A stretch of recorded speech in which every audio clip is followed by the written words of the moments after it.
Hi, and welcome back to the channel EdBhumi Ground for Education. This video is the fourth part of series of a research scholar which explains about NET or JRF. Is it really required to pursue PhD or to apply for the position of assistant professor? So we have Pragya Gaur today, who is JRF qualified and a PhD pursuing candidate, who will discuss about all the myths regarding the NET or JRF. Hello, I'm Pragya Gaur, currently a JRF scholar in University of Kota, and I'm carrying out my research in commerce and management right now. And I'm being a JRF candidate since 2 years till now, and I'm availing JRF scholarship since 2 years right now. So we can discuss over the same. Yeah, hi Pragya. So let's start with this question, which everyone has a like myth on what is NET and what is JRF, and is it really necessary to pursue PhD, and what exactly the role of this JRF after qualifying JRF. So you can please answer to all these questions. Okay, so if we start with something that what is NET JRF? So basically, though this exam, usually gets conducted in combination, like we simply give a single examination for both of the aspects, but the requirement for both of the aspects are quite different. To be honest, if you are NET qualified, so you will be eligible for the assistant professor in any type of private or government university. And that is just an eligibility criteria, not an assurance of being an assistant professor in anywhere out there. So if we think that we'll qualify NET and we'll be appointed as assistant professor in any university, no, it is not like that. NET is just an eligibility criteria. And this concept, like this fact is only for government university or also for private? Private too. If I am NET qualified and gives interview in any private university and they didn't, if they don't want to hire me, they will not. That is not an assurance that if I am NET qualified, I'll be definitely get selected. For the private university, I know with the NET JRF, you should also have the publications and the related experience as well. Actually, yes. In order to get hired as an assistant professor in any private college, university, or any sort of government institution, you need to have a robust publications in your hand, a PhD qualification. That will be a complete, bonus if you'll be a PhD qualified candidate. And as far as just, this examination of NET, which is being conducted by NTA now, previously by UGC, actually this actually acts as a eligibility criteria. That's just a preliminary condition and not more than that, not less than that. And as far as JRF is concerned, JRF is necessary for availing the scholarship while carrying out the PhD research. However, there are so many universities out there who actually pay you as a stipend for carrying out their PhD research. For example, I take BITS Pilani. If you are simply a PhD scholar out there and you are just not NET qualified or JRF qualified, still you get some kind of stipend for carrying out the research out there. And as far as this NET JRF combine is concerned, these two are highly different terms used together. That's completely different.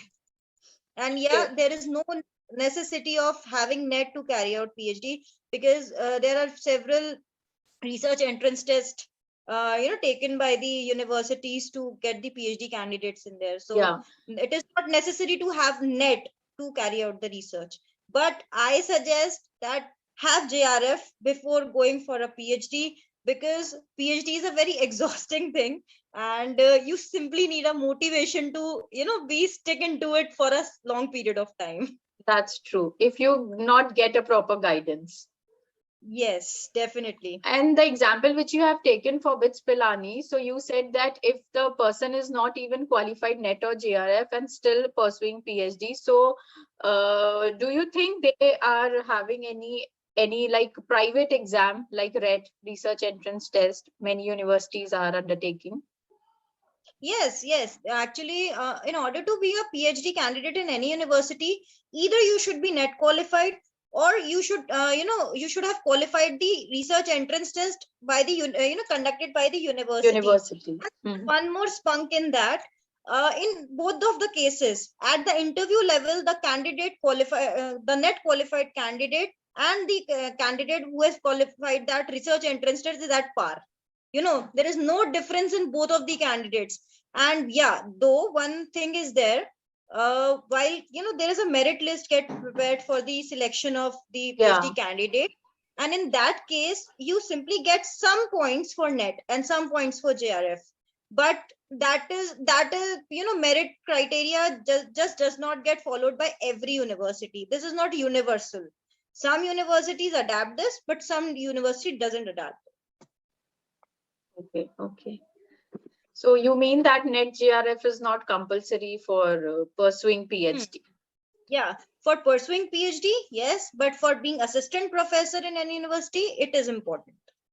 So do you think NET alone can offer the jobs in government university? NET alone, no. No. Actually, yeah, there are a lot of things, which is important right now in today's scenario. Number one, NET, of course. Second, if you have JRF, you will get 10 points more. Okay.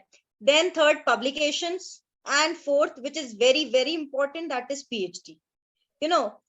At present, universities are not taking the candidates who are not PhD qualified, because and who are actually appointed right now, who are actually pursuing as an assistant professor, or they are doing their jobs, they are also required to complete their PhD right now, because their promotions are not getting, they are not getting promotions. True. Mm-hmm.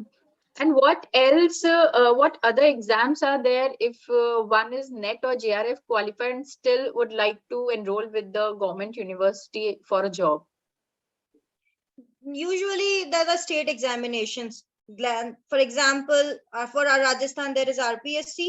Second, for UP, there is UPPSC. For every state, there is a state examinations. And if I talk about the government's institution in whole of India, it is important to qualify that state examination to get job in there. Just NET JRF will not help you out. Yeah. For that NET particular JRF state. actually help you. NET JRF just will help you to appear in those examinations. That's it. Okay, okay. So to appear in those state level exam, this is the eligibility criteria you Minimum have to. eligibility criteria. Yeah, you have to fulfill. If you are not NET qualified, you will not be able to appear in those examinations. I see. So, these are all the myths which a scholar is having, and they are like, if we are NET qualified, we can directly go and work in any university, even government. Actually, you know what? If we are just NET qualified and if we want to work in a neighborhood university in our own city, it will not be possible. Because I told you now, at the interview level, all candidates are at par. So that completely depends on the performance you give in an interview, the number of publications you have, and if I talk about today's scenario, the publications in UGC care listed, Scopus indexed, or Web of Science. Web of Science. This is very important. The publication any journal will not help. Right. SCI journals or Scopus Web of Science are the means mandatory part to fulfill any criteria to appear for the professor job. Yeah. Okay, that's about it. And I suggest, if you want to go for a PhD in any university, be it private, be it government, I think it's a friendly suggestion to have JRF, because when a certain amount of stipend comes in your hand, that actually acts as a motivation to pursue research. That's true. Yeah. That is important for your motivation. That is not important for any financial help or something. Of course that acts as it, because there are a lot of financial aspects exist when we go into the research, and I really don't want to just discuss it openly as much as possible. But yeah, there are so many financial expenses associated with the research, be it the conferences, the publications, or the other things. But yeah, this actually acts as a motivation. Okay. That's about it. Yeah. Yeah, thank you so much, Pragya. Anything else you heard about the myth, or you No, must no. have So, gone through. these are the only questions I came across every time. So you have covered almost every question here.